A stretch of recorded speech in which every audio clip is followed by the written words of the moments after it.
आज की खबर ये सिर्फ एक अपराध की घटना नहीं बल्कि एक टूटे हुए विश्वास और पनपती हुई अंधेरी मानसिकता की गवाही है। जब एक युवा अपने भीतर इतनी गहराई तक उबलते दर्द और क्रोध को दबा नहीं पाता और उसके साथ साथ उसका साथी भी सह मार्गदर्शन देने के बजाय छुपाने की सलाह देता है तो यह हमारे समाज के लिए एक चेतावनी है।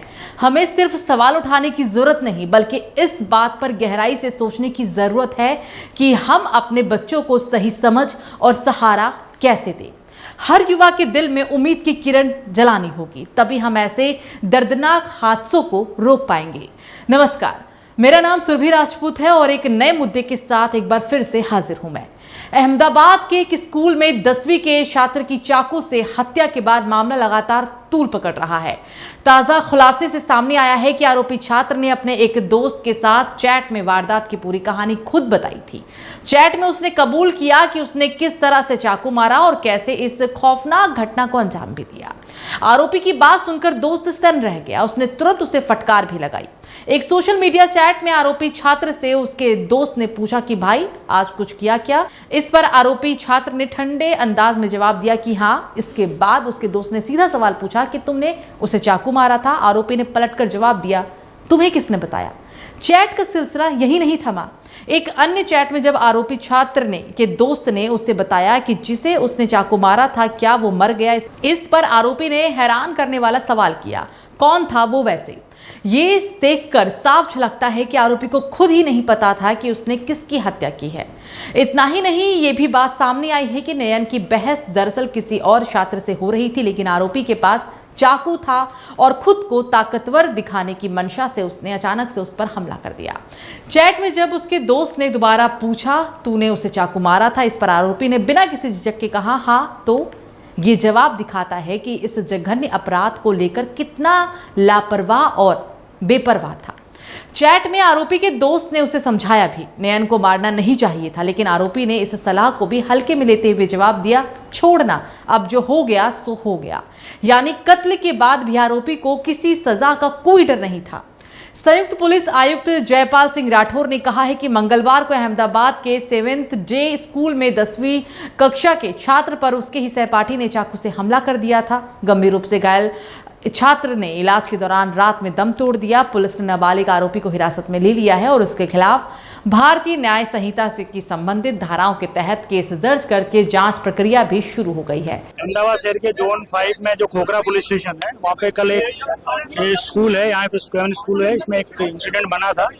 इसके अंदर एक क्लास 10th के 2 स्टूडेंट थे, इनके आपस में झगड़ा हुआ। उसकी वजह से एक स्टूडेंट ने दूसरे को चाकू मार दिया था। कल ही पुलिस ने उसमें FIR दाखिल करके इसमें जो अक्यूज के रूप में आरोपी था, जो जुवेनाइल था, पुलिस ने उसको डिटेन कर लिया था।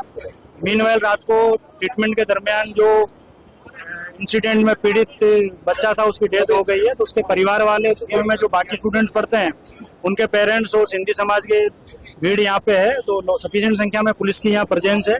ऑलरेडी पुलिस ने मेन अक्यूज को डिटेन कर रखा है और इन्वेस्टिगेशन आगे बढ़ा रहे हैं।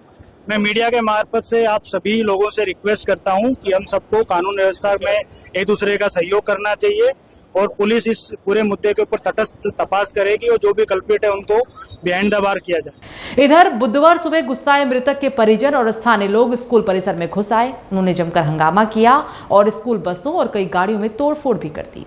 स्कूल कर्मचारियों को भी भीड़ के आक्रोश का सामना करना पड़ा। स्थिति को काबू करने के लिए पुलिस को काफी मशक्कत करनी पड़ी। उग्र भीड़ ने सड़क पर धरना देकर ट्रैफिक रोक दिया। पुलिस और स्कूल प्रशासन के खिलाफ जोरदार नारेबाजी तक की गई। परिजनों का साफ तौर पर आरोप है कि आरोपी छात्र को कई अन्य लोगों ने मदद की थी। स्कूल प्रबंधन ने सबूत मिटाने की कोशिश भी की थी। संयुक्त पुलिस आयुक्त शरद सिंघल ने पुष्टि की है कि इस केस की जांच क्राइम ब्रांच को सौंप दी गई है। फॉरेंसिक टीम ये जांच करेगी कि क्या वाकई क्राइम सीन को धोने के लिए टैंकर का इस्तेमाल किया गया या फिर नहीं। उन्होंने यहां पर यह भी कहा कि जांच में अन्य लोगों की संलिप्तता आने पर उनकी गिरफ्तारी भी होगी। इस घटना ने सांप्रदायिक रंग ले लिया है। आरोपी छात्र अल्पसंख्यक समुदाय से बताया जा रहा है, जबकि पीड़ित सिंधी समाज से है। पीड़ित परिवार का यहां कहना है कि यदि इस बार सख्त कार्रवाई नहीं की गई तो भविष्य में ऐसी घटनाएं फिर से दोहराई जाएंगी।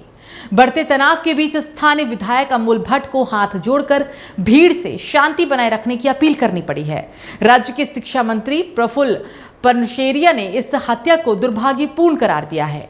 बहरहाल ये घटना न केवल हमारे समाज के लिए एक गंभीर चिंता का विषय है, बल्कि हमें ये सोचने पर भी मजबूर कर देती है कि हम अपने बच्चों के मनोवैज्ञानिक और सामाजिक पहलुओं पर कितना ध्यान दे रहे हैं। जब बच्चे ऐसे क्रूर कदम उठाने पर मजबूर हों तो ये संकेत है कि कहीं ना कहीं उनकी भावनाओं, तनाव और मानसिक स्थिति को समझने और संभालने में हम विफल हो रहे हैं।